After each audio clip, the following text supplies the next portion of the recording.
All right, so this is our continuation of the Chapter 5 notes. We talked about China and India and their collapse and the fact that Buddhism steps in China to hold society together.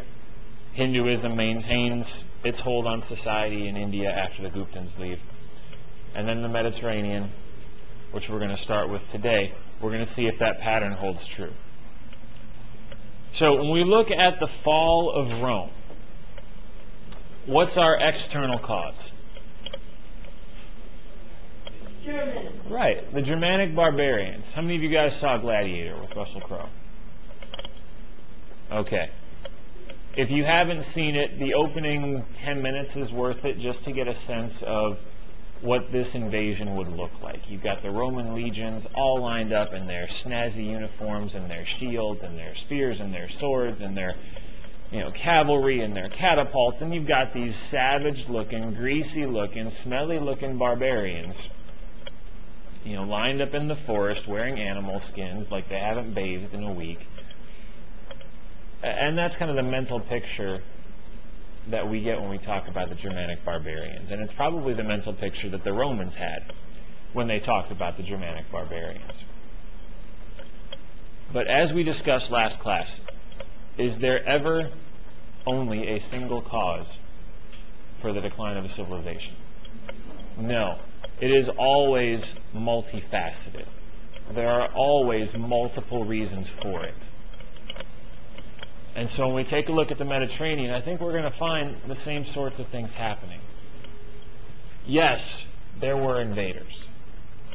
And yes, the invaders were mean and nasty and smelly. But the invaders were only able to be successful because there were problems within Rome itself. And the first place that we need to look is with the Roman government. Who's running the show in Rome? The emperor.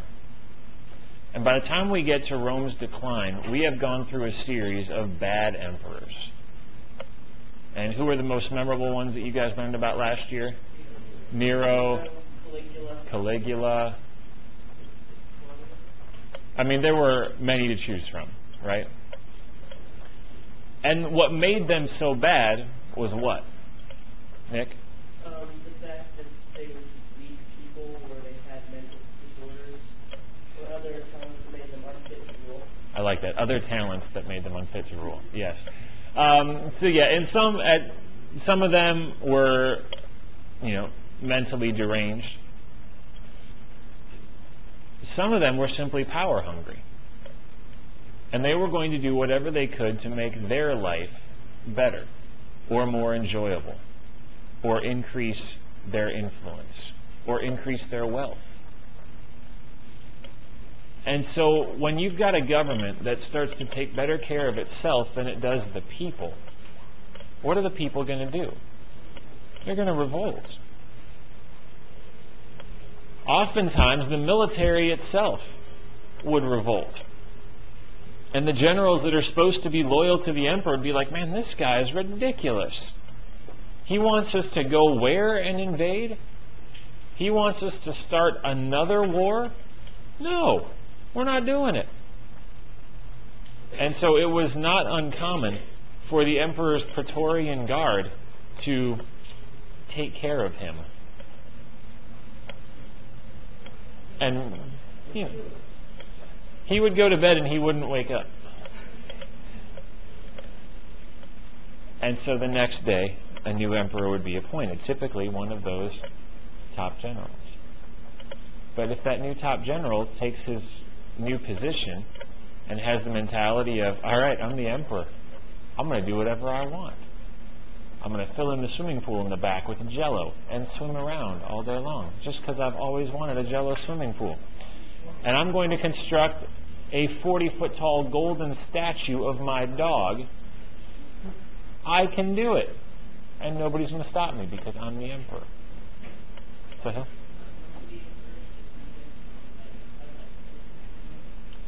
well, and something else that you're right. Something else that you see with the Roman political structure is that it was a little bit incestuous. Not in the literal sense that, they were marrying their their relatives, although that definitely happened. But in the sense that the people that were in power always seemed to be the people that were in power. You know, the emperors were only being pulled from that top tier of society. Which means that if you only ever have had the perspective of being way up at the top of society, do you really know how people at the bottom live? Yeah. Well, imagine somebody that's already wealthy being given the opportunity to become even wealthier.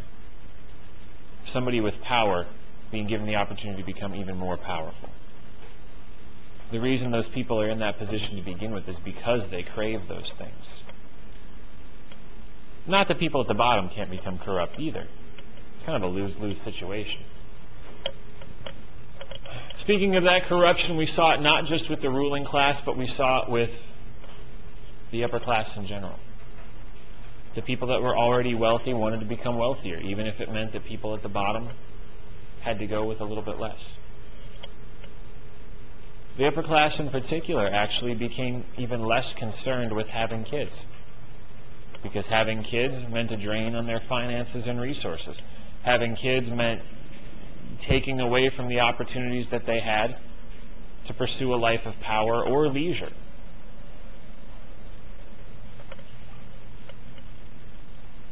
So if the upper class is steadily shrinking over time, that means there's even fewer people that are controlling most of the power and most of the wealth. How does that make the comparatively larger lower class feel? You can just... They didn't care. They got bread and circuses. Well, to an extent, you're right. You're able to distract them. A little sleight of hand, like, oh, we're really happy. Oh, look, something shiny. Fights in the Coliseum. Free food today. Yay. It's like if I bring in candy for you guys. I can be like, and we're having a quiz next class. What, candy? Candy? Candy? That was one of Rome's best governing tools. Free stuff. Now, we talked about this last time. When the central government starts to weaken, when the central government stops being effective, where does power go? Right?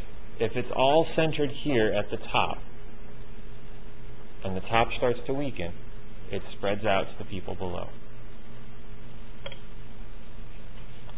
And so you go from having central power to regional power. The landlords in the countryside realize, you know what, if I don't send my taxes to Rome, they're so screwed up in there they'll never notice. I can just keep the extra money. Rome wants me to send in a group of conscripts, a group of volunteer soldiers to feed the legions. I'm not going to do it. It's going to take them 6 months to send somebody to yell at me anyway. Why bother? And then, of course, much like everybody else, epidemic disease wipes out a whole bunch of people. When that happens, there's an immediate effect, not just on the morale of people in that society. I mean, because disease is scary. And if you think there's a good chance that you might catch it or a family member might catch it and die, that's a little bit terrifying. But then think about the economic impact. What happens if you lose several thousand people in a relatively short span of time? All right, efficiency decreases because you've lost workers, probably many of whom had specialized skills. What else happens? Nick?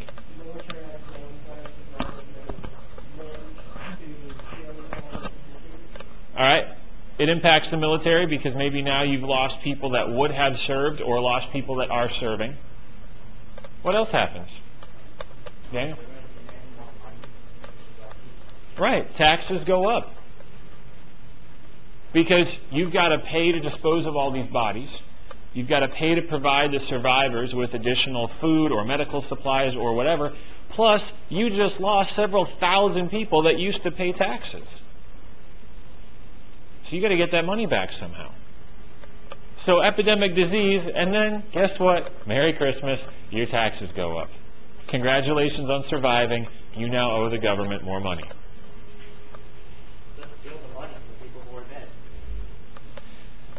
Well, their family would probably assume that wealth. And so now imagine the depression of having to bury a family member and then, oh, by the way, give a whole bunch of their stuff away too so you can pay these taxes. All right, so again, just like we saw in India and in China, multiple reasons for Rome's decline. But Rome's going to be a little bit interesting compared to the other two. It's going to be a little different. One way it's going to be a little bit different is that Rome is actually going to adopt a religion that accelerates their decline.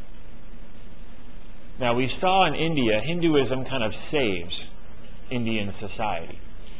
And we saw in China that Buddhism kind of saves Chinese society. Christianity actually shows up while Rome is declining. And Christianity is not embraced by many of Rome's emperors. You know, people like Nero famously threw Christians into the Colosseum to fight with the lions, and the lions most of the time won. Yes, sir. Wasn't Nero before the Pax Romana, so we had Hannibal begin with Rome collapse? Yes. And so we're not laying all the blame at Nero's feet. But when we look at the impact that Christianity has on the empire, Christianity helps further separate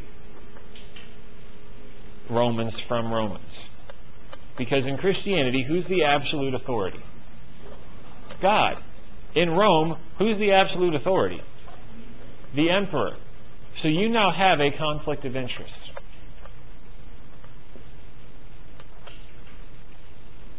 You have a religion that's telling people you are all equal in the eyes of God.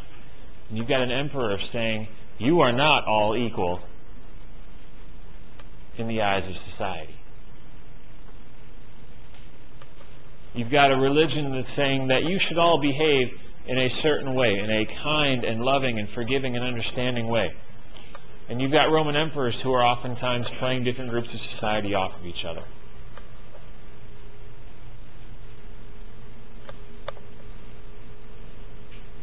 So, Islam and Christianity show up too late to unify the empire before it declines. Emily?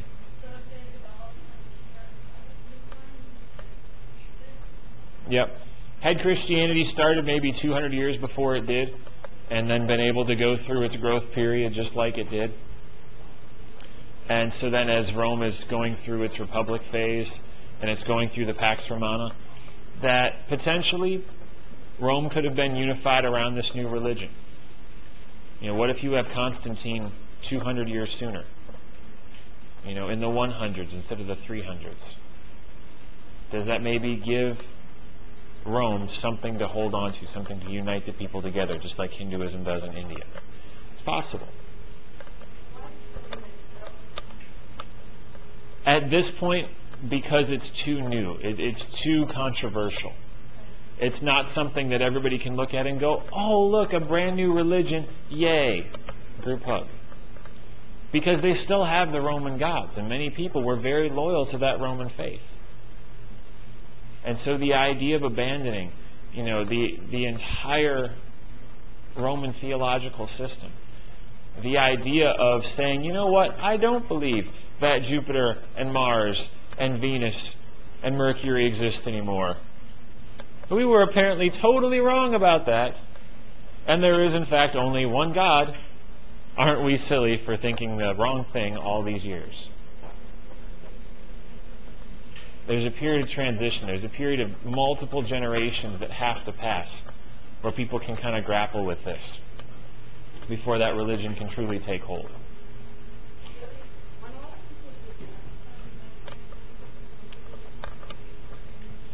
Absolutely. But, like we often find with bad situations in general, sometimes people feel like a bad situation is better than no situation. Or a new situation that could potentially end up being even worse. And that's true of relationships, it's true of jobs. You know, if you feel like you're in a, my brother works at a call center for a mortgage licensing company. He doesn't particularly like his job. I mean, he deals all day with cranky people that call him up and demand that he fix their problems immediately. He doesn't like his job, but if he goes to a new job, what might happen? Right, A, he'll lose this one. Might that new job be better? It's possible, but might that new job be worse? So maybe he's better off staying in a bad job than going to a worse job. You see the same thing with new religions. I've been thinking this way about the world and about the universe for my entire life. And now all of a sudden somebody brings in a new idea. A new idea that looks fundamentally different from anything I've ever thought. If I stay with mine, even if I'm unhappy, I at least feel like I know what I'm going to get. If I go to this new religion, if I convert, if I leave my old religion behind and I come over here and say, I am now a whatever, whether it's a Buddhist or a Christian or a Muslim, and I abandon my old beliefs, what might happen? It might be better. Or, what might happen? Might be worse. And especially if we're talking about theology, especially if we're talking about beliefs, what could that worse involve?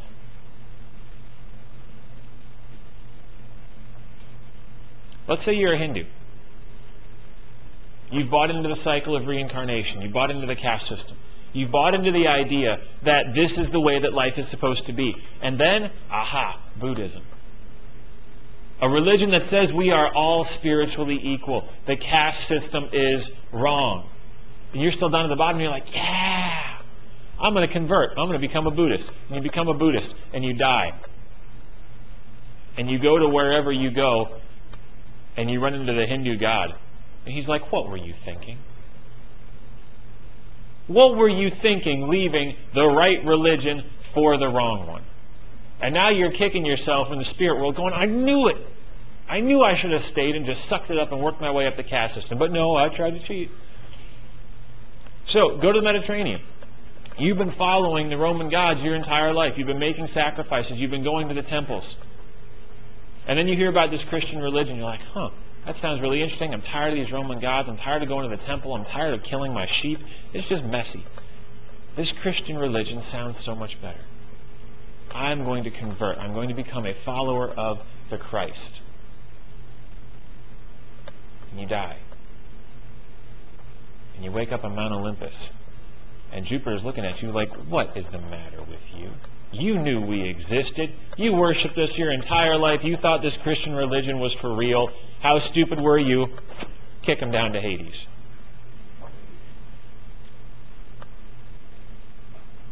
That's a totally natural and understandable fear.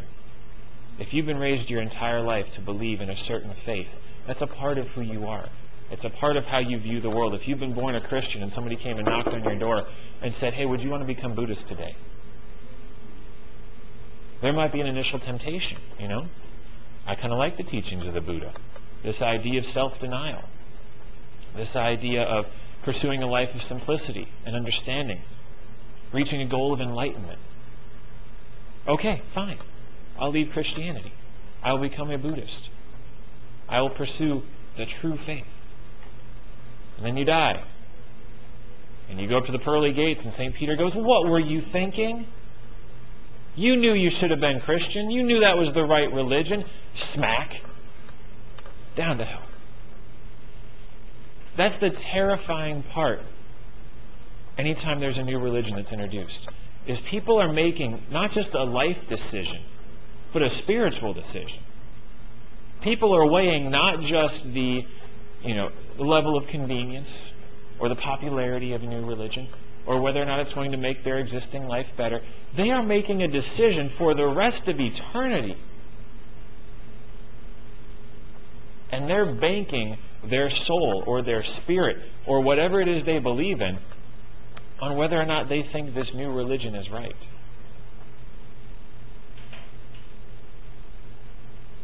That's a big wager. I mean, Vegas has nothing on that kind of gambling. You go to Vegas, you lose a couple $100. You bet on the wrong religion. That's terrifying. So that's something for you guys to keep in mind as we progress throughout the year.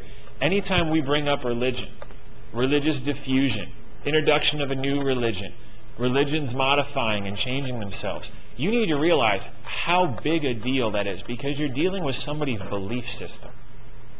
And that's not something you change as casually as you change your clothes. It's not like, today I'm going to put on my Christian jacket. Tomorrow I think I'm going to wear my Buddhist toga and be a Buddhist. And the day after that, I'm going to be a Muslim and put on a kaftan. No, not happening. You don't just change and discard religions that quickly. Nick? Did Islam affect the Roman Empire other than it became more relevant? Well, that's a large part of it, because remember that Rome had holdings in North Africa, and then eventually so will Byzantium. And so now with a rival religion, as will quickly develop, the relationship between Christians and Muslims, that will help to further divide what once had been Rome and then becomes Byzantium. Because you guys learned last year, Justinian tries to reclaim the Roman Empire, right? It's made all the harder when this area becomes predominantly Muslim, because there are now even fewer reasons to unify. If this all would have become Christian, and this all would have become Christian, it would have made a whole lot of sense for them to be like, hey, let's all be Christian together, group hug. But because they're now conflicting faiths, it now makes even more sense for them to divide and separate and fight with each other. Does that make sense? Okay. All right, any other questions here? Any other questions about the pictures? I realize sometimes I put pictures up here and you guys are like, why is that there? I don't understand, but you never ask. Okay. All right, fun with maps. Ready? Go. So, this is in your book, Map of the Roman Empire, over a period of multiple emperors, beginning with Caesar, just the stuff in the pink, until the time of Marcus Aurelius, typically considered to be the last of the good emperors, by which time you've got everything in the green and the orange, and this is the largest extent of the Roman Empire. This is massive. This is huge. This is going to be the standard by which all other empires are judged, until we get to the Mongols. Question? Why did Emperor Hadrian retract the Roman Empire to the areas that are being today? Because what you find out once you've conquered all this stuff and you throw the parade and you have the party and be like, yeah, we're awesome, we just got all this, then you realize, people don't like that we conquered all this stuff. The people up here, north of Hadrian's Wall, seriously resent the fact that we just went up there and kicked their butt. And so guess what they're doing tomorrow? They're fighting back, which means we have to send the legion up here. Oh, but wait, the Germanic barbarians don't like us either, and they're fighting here, so we got to send the legion here. Oh, but wait, the Persians are causing problems out here. We need to send the legion here. It gets very, very expensive to maintain an empire. And so the easiest thing to do is retract it down to a smaller size. You see this around here all the time with people's houses. Kids go off to college, and the parents, the two of them, are left in this mega house. There's like 2 dining rooms, there's 5 bedrooms, there's 8.5 bathrooms, there's a fully finished basement, and the parents walk around the house and they lose each other because the house is so big. They're yelling like, where are you? And so they decide, we're going to downsize, we're going to sell the house, we're going to move into like a townhouse. That way we can find each other and not get lost. So you compact it into something more manageable. You do the same thing with empires. Yeah, it was great to conquer all this stuff, but then you realize maintaining it is really hard work. If you're trying to dust your mega house, it takes you like an entire weekend just to go from one room to the next and dust everything. And sadly, there's no maid service for maintaining an empire. It would be nice if there was. It would make life easier. And so what we see is Western Rome falls and becomes a series of barbarian kingdoms. Visigoths, Ostrogoths, other kinds of Goths and things. Yes, sir. What's that? Because Rome doesn't fall completely. It simply packs up and moves east to the Byzantine Empire. Constantine had split the empire in the 300s, establishing Constantinople as a second capital. It's so far away from all the problems here that we just pack up Roman culture, throw the sofa in the U-Haul, and we move on over. And so Roman civilization will continue even as the western half of the Roman Empire falls. Because fundamentally Roman society worked. I mean, the fact that you had, to a degree, equality under the law worked. Because they had a bureaucratic government that, when it wasn't hopelessly bloated and run by incompetent people, it worked. You know, they had an economy that had enough access to materials and enough wealth to work. And it had on, you know, some fundamental level, it had a buy-in from the people. The people believed in Rome. The people were proud of being Roman. You see it today here. Even as people are critical of the government, there is still an incredible pride in being American. We're proud of the country. We may not be happy with the way that things are working from time to time, but we are proud of who we are. You see that same thing happen with Rome. This part is hopelessly being invaded. I mean, there's no chance of salvaging it. It's beyond hope. But there's hope in the idea of Rome. And so we simply pack it up and move it further east and maintain life. So the West Coast is taken over by some group of China. Mm-hmm. All the people who live in the West Coast go to the eastern half of the country. Right. Or when, you know, California is threatening to fall into the ocean because of earthquakes. You know, pack up their stuff and move to Nevada and get new oceanfront property. All right, so again, same thing. We see beginnings of new civilizations now in Western Europe. We're going to have the beginning of what we call the Dark Ages, where all these European kingdoms are going to pop up. What we will eventually come to know as France and England and Germany and Spain and Portugal. All of these areas will transition through a period of barbarian feudalism. And then will eventually become more civilized feudalism. And then will eventually become the countries that we know them as today. In the meantime, Eastern Europe, specifically this area that we call Byzantium, is going to try to maintain its hold on classical Roman civilization.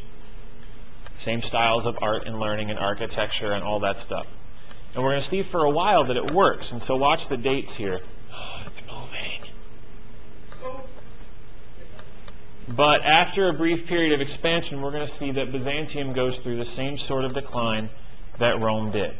They conquer a huge empire, and then they realize it's just too hard to maintain it. And so they shrink and they shrink and they shrink until ultimately they are conquered by the Turks. But they had a good run. There you see Justinian's brief attempt to reunite the Roman Empire, but after that it's all pretty much downhill. Until lastly, all they're left with is this small area around Constantinople, and then even that is taken away. Yes, sir? The 1400s, how did the isolated portions of the empire maintain together? Were they... Well, they didn't really, like sea trade? primarily. But they had a pretty loose connection at that point. Any other questions? Emily?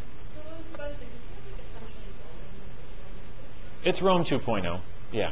I mean, they spoke Greek instead of Latin. Their columns look a little different from time to time. Their version of Christianity looked a little bit different. But other than that, yeah, they maintained a lot of aspects of Roman culture. All right, so now we get to the new people.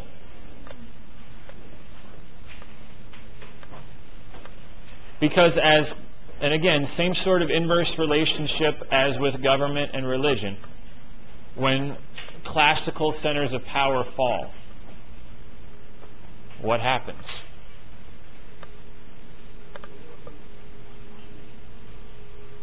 not religion in this case, but when the major centers of civilization start to decline, what happens around the outsides of them? New civilizations start to emerge. So think of it this way. How many of you have siblings?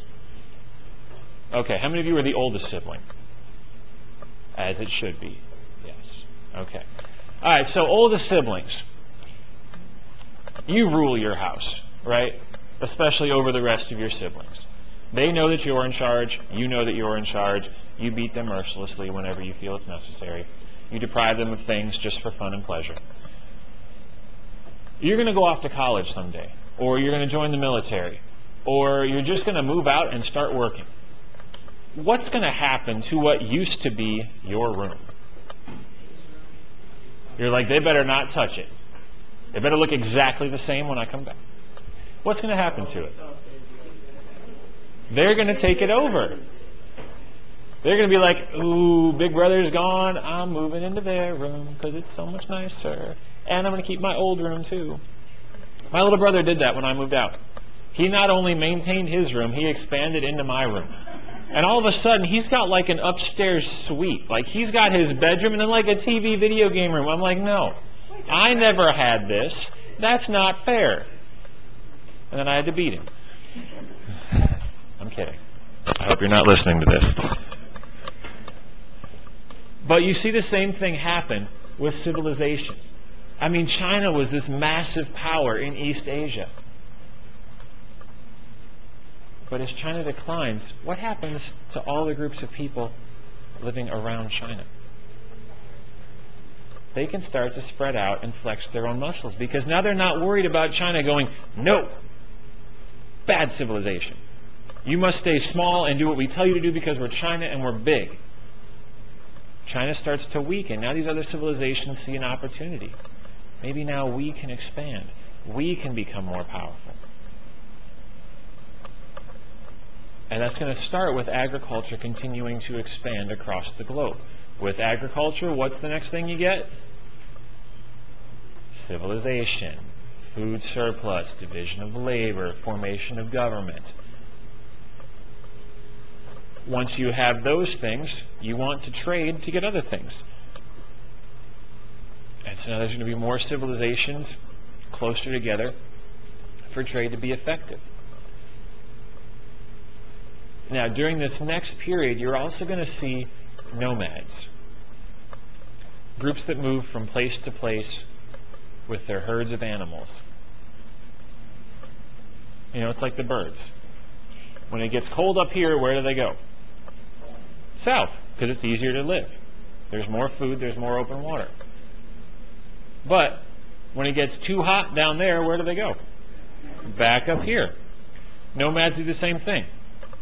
They take their herds of sheep or goats or camels or cows or whatever, and they follow the climate. They go wherever it's going to be easiest to survive. And so as they travel, they move past cities. They visit with other civilizations.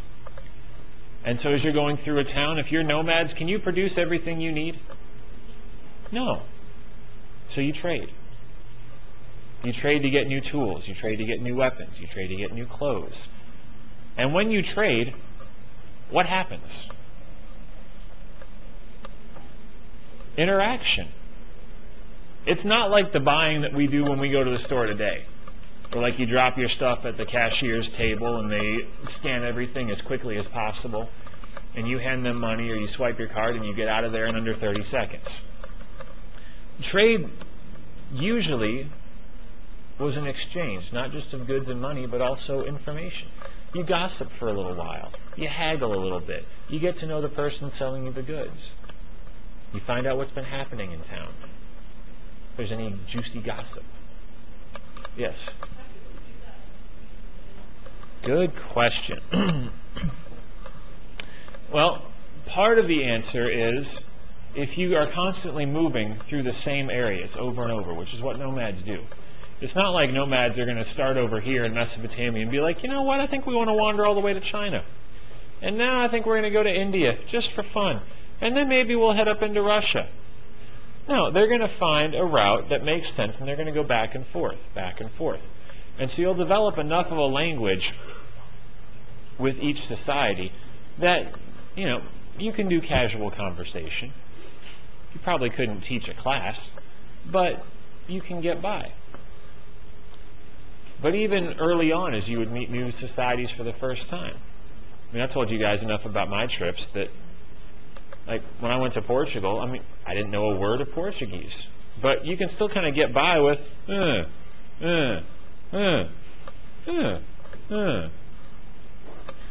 that's enough to get you through.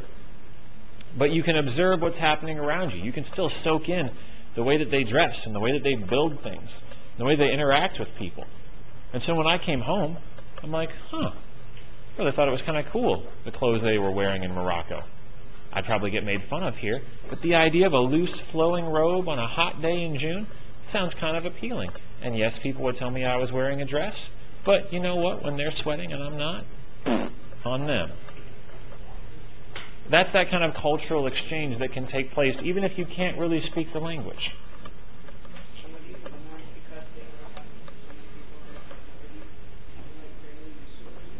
Yes, very much so. They're very resourceful because they are seeing all these ideas. And so typically, when nomads get restless and civilizations get weak, that's going to give the nomads an edge. Thus, one of the reasons why the Mongols were so awesome and so successful. And so again, we basically touched on all these now. What do these nomadic groups do? They're merchants of civilized goods. They pick up stuff in one place, they bring it to another place. They realize that place doesn't have it. They're like, hey, how about you buy it from me? They come up with their own technological advances because they're able to fuse ideas from multiple places. People used to ride horses without saddles, without stirrups, with just simple reins to control the horse's head. The Mongols were the ones that introduced the saddle and the stirrup because they spent so much time with horses, but saw examples of the way other people did things with horses with other societies. And so they come up with the idea and other people borrow it from them. And then sometimes they get tired of other civilizations. They recognize the wealth that other civilizations have available. And because, let's face it, the nomads are just tougher. You're camping 365 days a year. You are in the outdoors surviving day after day, searching for food, searching for water. You're glorified hunter-gatherers. You are tougher than these poor lazy farmers. And so that's why groups like the Mongols were able to defeat sedentary societies so easily. Emily?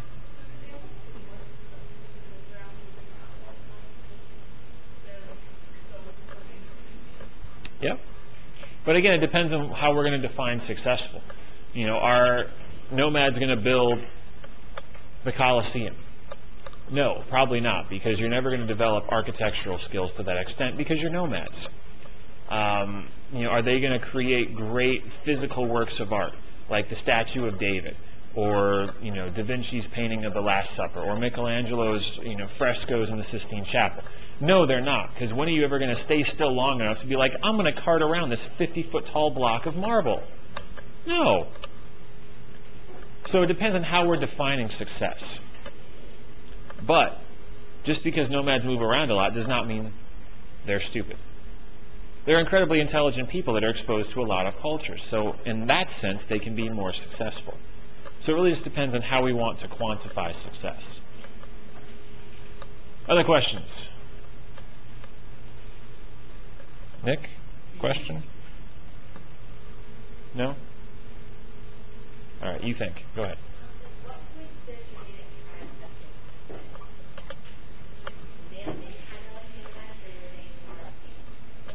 They would have been more like nomads. Moving throughout northern Europe, maybe having small isolated settlements here and there. But again, oftentimes for the nomads, they have this sense of how much easier life could be if they were settled down. So even as they oftentimes look down on civilized societies as lazy, they look at all the wealth, they look at all the food, they look at the idea of having a fixed roof over your head every night and not having to pitch your tent multiple times. They look at all that and they're jealous of it. And so groups like the Germanic tribes, groups like the Mongols, groups like the Huns would look at a place like Rome, or like Beijing, or Baghdad. And they'll go, man, wouldn't it be nice to not have to travel anymore? Wouldn't it be nice to have a home? Wouldn't it be nice to wear all these nice clothes and have this food and not have to hunt anymore? Especially because if we conquer, we can make all these people do the work for us. Wouldn't that be awesome? And so that's oftentimes why nomads will turn to conquest, is because they see the promise of an easier life. Not because they necessarily want to be farmers, but because they want to be the elites that control a farming society.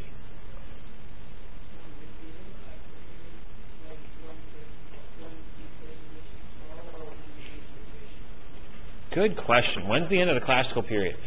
We typically put the end of the classical period at about 600 CE because it's a great transition point for both. By 600, all of the classical civilizations have finished falling. China's done, India's done, Rome's done. And by 600, we're also beginning to see the emergence of new societies, like the Arabs, like the Japanese, like civilizations in the Americas, like civilizations in West Africa. So 600 is really kind of a nice benchmark date to mark the end of the old and the beginning of the new. Hannah?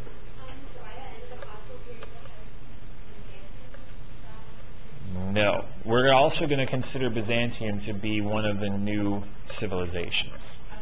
Even though they actually got their start during the classical age, even though they were technically part of Rome, we're going to look at Byzantium just a little bit differently.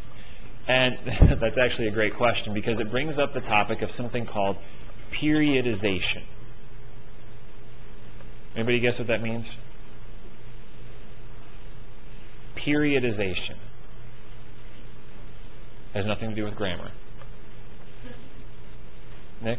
Is it classifying different civilizations to periods as they consider?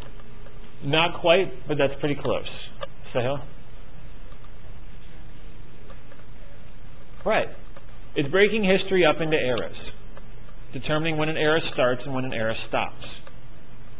You know, it's like looking back on your life when you're 40. You've got like your childhood, and you've got your young adult life, and you've got your early adult life, and you've got like your old man phase, which I'm squarely in the middle of now at the tender age of 30. But those are kind of arbitrary benchmarks. When did childhood stop for you? Was it 6? Was it 7? Was it 8? Was it 9? Was it yesterday? Has it not stopped yet? When does young adulthood kick in? Was it when you were 7? Was it yesterday? Is it going to be when you're 27? Stephen's hoping so. So it's kind of an arbitrary benchmark. It's hard to put a definitive, yes, this is when it stopped and this is when it started. And so when we do the periodization of history, we're trying to make the entire globe conform to a beginning and an ending. And so 600 is a good general date for the end of the classical period, even though some new civilizations have started before. Just because at that point it's kind of a nice average number. Rather than doing like, in the year 493 in June, we're going to start the new era. That's just too much work. We're just going to be like 600, let's move on. Exactly. Nobody at the time is walking around going, man, it's so awesome to live in the classical era. I love it. No, this is something we do after the fact.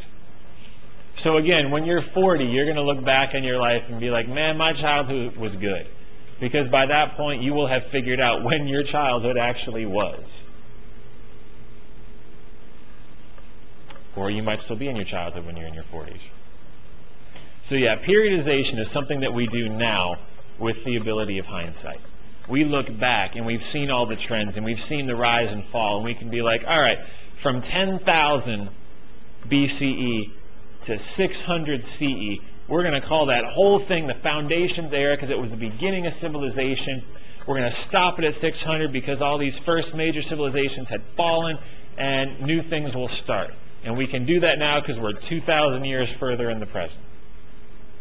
Which is why the period, the era that we're in now, which is very creatively called the present era, started with the world wars, and we don't know when it stopped. It may have stopped already. It may have stopped with 9/11 and the emergence of global terrorism. It may have stopped in the 70s with the emergence of the internet and global digital connectivity. It may not have stopped yet. It may stop if the European Union ever collapses and we see the emergence of a whole new kind of society. It may have stopped already when the Cold War ended and we lost the conflict between communism and capitalism. We don't know. It's going to take us another few hundred years to be able to look back and go, oh yeah, that's when it stopped. And that's why being a historian is oh so much fun. Look what we have to look forward to. Yeah.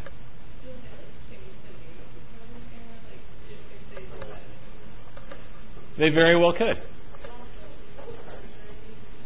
Arbitrary? Doesn't have a solid reason. So like when I threw this pen at Tarina earlier, which I might do again because she's sleeping, that was on a whim. I didn't need to do it. It didn't have to happen.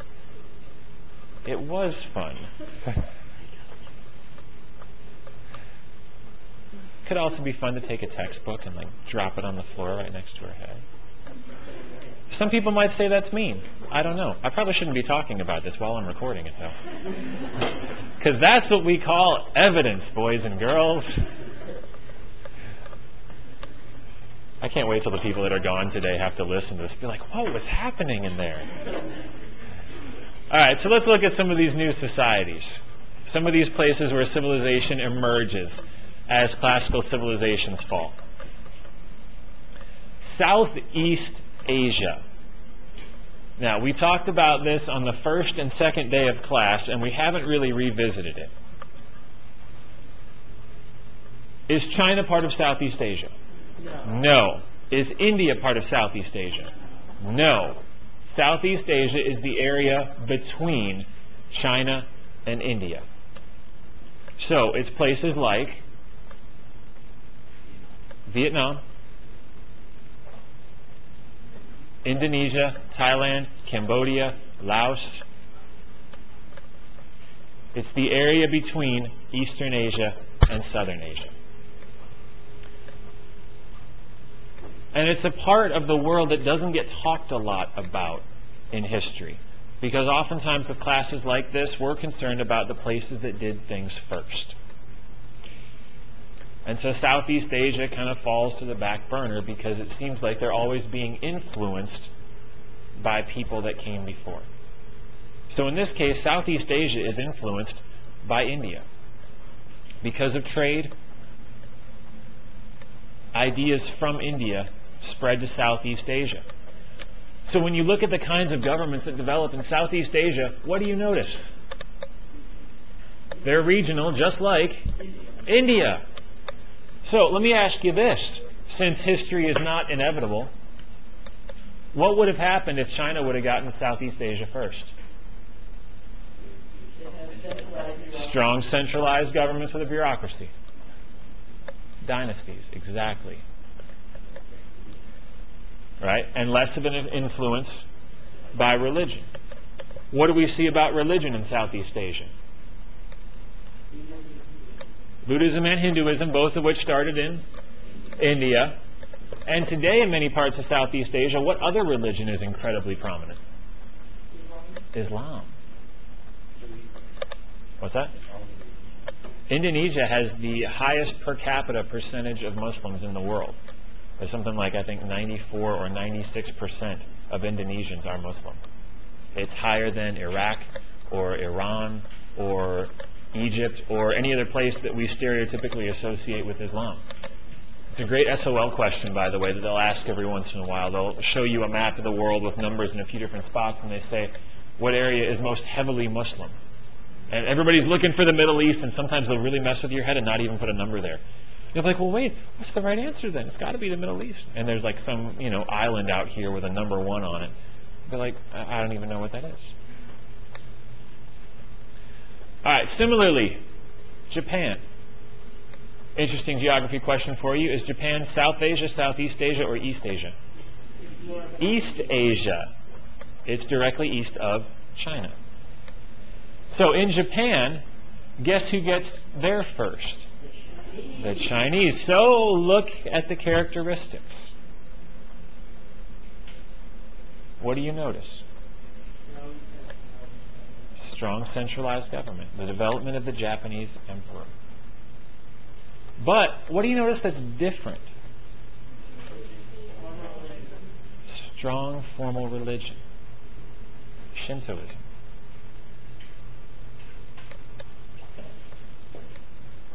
Yes, sir.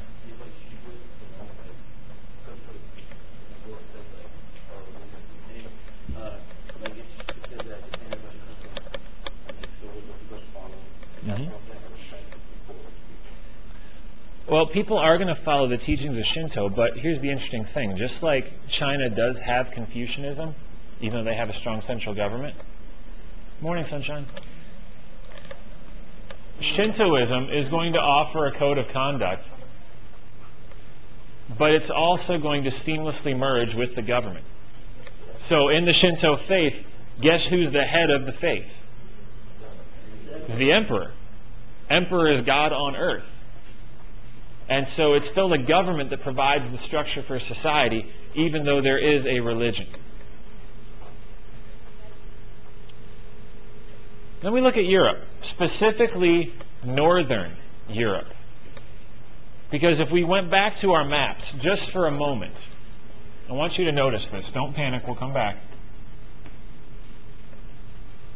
If you look at the Roman Empire, and you look at Europe, yes, we include all of the major European destinations. Portugal, Spain, France, England, Italy. But look at what's not included. Germany, the Scandinavian countries, Poland, Ukraine.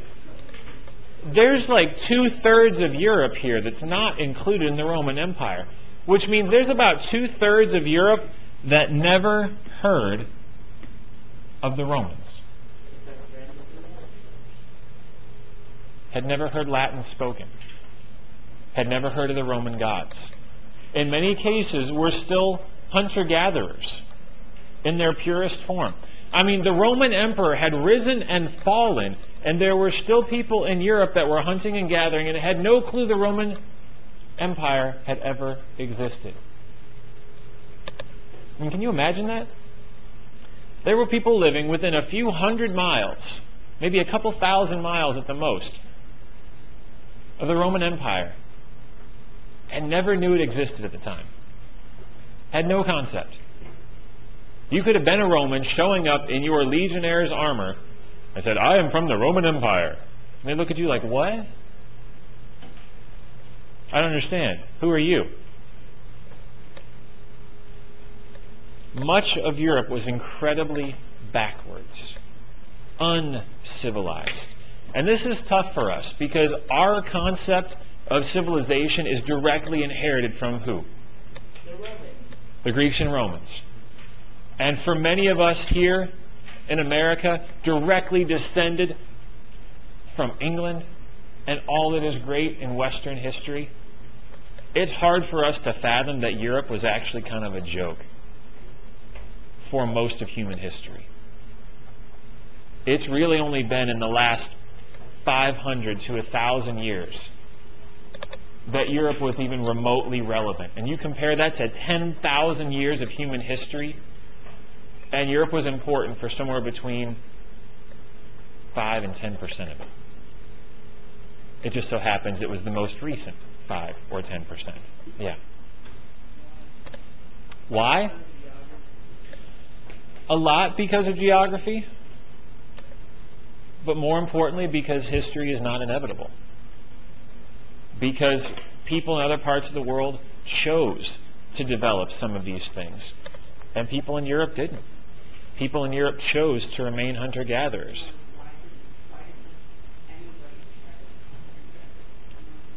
oh, well, how come nobody tried to conquer them and therefore bring them into the fold of civilization? Because it's really far from where the original civilizations developed. I mean, the Chinese are not going to hike to northern Europe just to conquer. Even the Romans found it too difficult to get there because of geography. You look at as far as they did go, and then they realized, wow, we've conquered a lot of territory, and it's really hard to hang on to. And there's still so much more out there. Stephen, go ahead.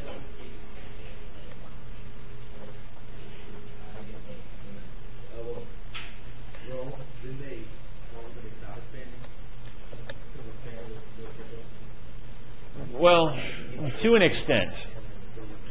I mean, you could say that they fell because they stopped expanding, because when they stopped expanding, they stopped getting all the resources they needed to. But at some point, you can only build so much before it falls. Because once you build it, you have to maintain it.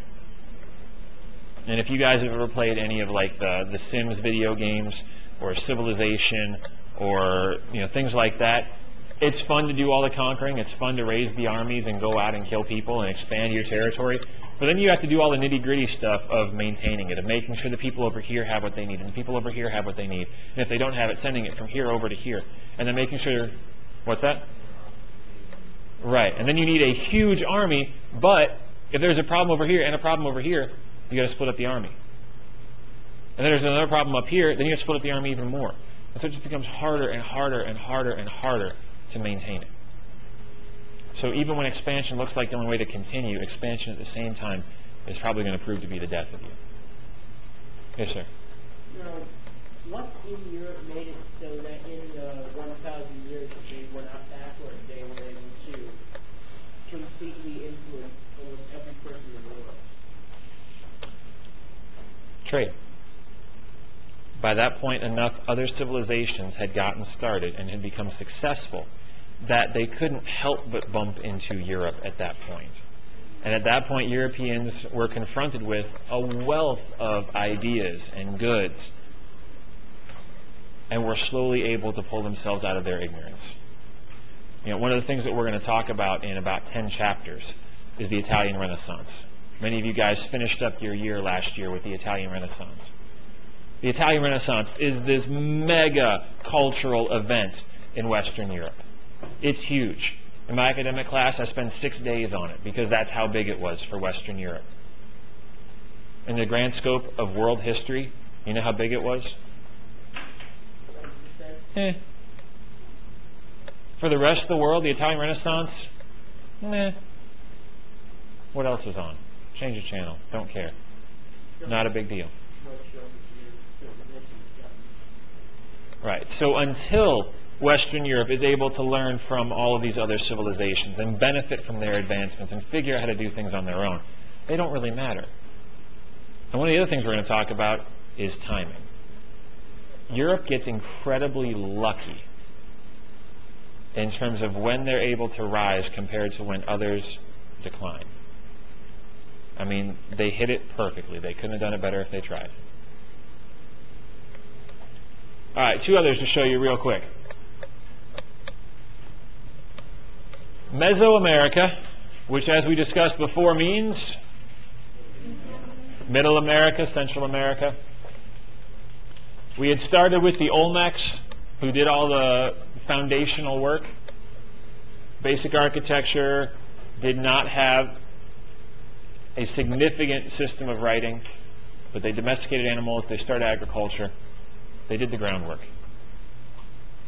They will decline, just like the other classical civilizations, a little bit earlier than most, but they will give rise to new civilizations like the Mayans and the Aztecs, who will take what the Olmecs did and build on it. But again, here's the crazy thing about the Americas. There is an entire ocean between them and Europe and Africa. And there's an entire ocean on the other side between them and Asia. And they still come up with a lot of the same stuff that's being done in other parts of the world. And I don't know what that says, really. I don't know if that says something about human nature. I don't know if it says something about the limited options of creativity. I don't know if it promotes the idea of aliens. I really don't know. But it's really kind of cool that when you look at all these different places that had no contact with each other, that so many of them develop in similar ways. And that's probably a lot of it, is you run into the same problems. How do we feed this group of people? How do we get water from here to here? How do we build a structure that doesn't fall down?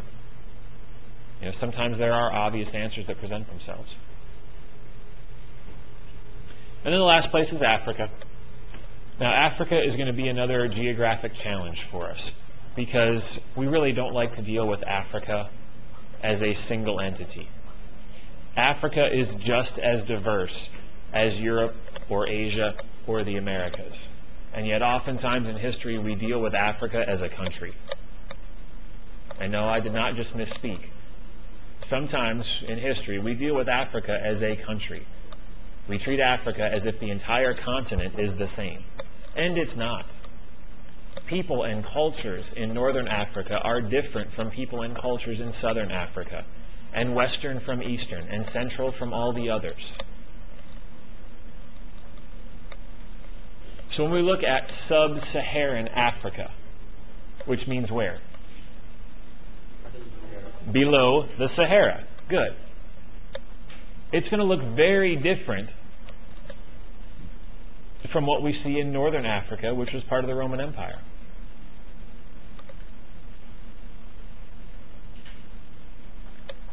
Now, many parts of Africa will eventually develop contacts with civilizations that are already in existence in Northeast Africa and Southwest Asia. So you've got Egypt there already. Egypt will influence a little bit of that region of Northeast Africa. But because it's the Nile River and then desert, Egypt doesn't have as much influence as you might think, which is why you don't see pyramids popping up all over Africa. Did you ever stop and think about that? Egypt is one of the great civilizations in history, and yet why does more of Africa not look like Egypt?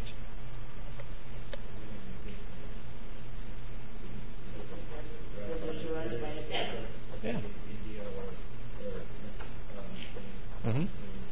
Yeah. It's a long, narrow corridor of civilization centered on the river. And outside of the river, you don't really want to hang out there.